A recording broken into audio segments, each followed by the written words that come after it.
Istu noć kada je Marija rodila, na obližnjem polju su neki pastiri čuvali svoja stada.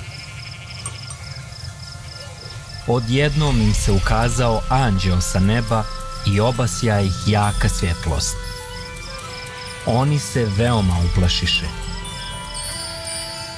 Tada im anđeo reče: ne bojte se. Došao sam da donesem dobru vijest i veliku radost vama i cijelom narodu.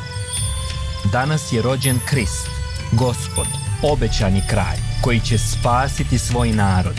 Ja ću vam dati znak. Naći ćete dijete umotano i položeno u jasle.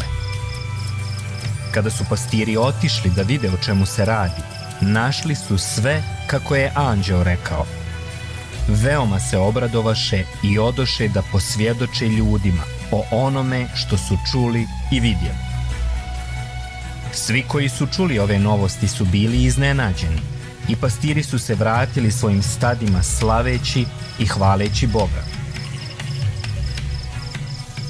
Astronomi koji su došli u Jeruzalem sa istoka su pitali: gdje je novorođenče, kralj židovski?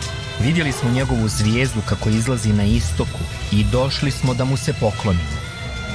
Kada je kralj Herod to čuo, uplašio se i pozvao religijske učenjake, pitajući ih gdje bi trebalo da se rodi Mesija. Oni mu rekoše: u Betlehemu, jer je zapisano u prorocima: Betleheme, iz tebe će izaći vladar koji će voditi moj narod. Tako kralj tajno pozva astronome i kada je saznao kada se tačno pojavila zvijezda, poslao ih je u Betlehem i rekao im: potražite tačno mjesto gdje se nalazi dječak i vratite se i recite mi da mogu i ja da odem, da mu se poklonim. Oni odoše svojim putem, a zvijezda je išla pred njima, pokazujući im put, dok se nije zaustavila nad mjestom gdje je bio dječak. I jako su se obradovali kad su ušli i vidjeli dijete i njegovu majku, Mariju. Poklonili su se i slavili ga. I također su otvorili svoje blago i darivali ga zlatom, tamjanom i smirnom. Nakon toga se vratiše kući drugim putem, da se ne vraćaju Herodu.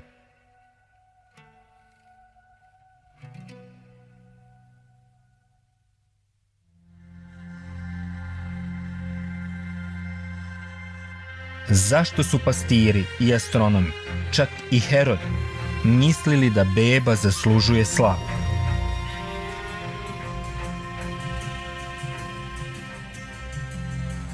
Dobra vijest o čudu Kristovog rođenja je dosegla i obližnje pastire i učenjake.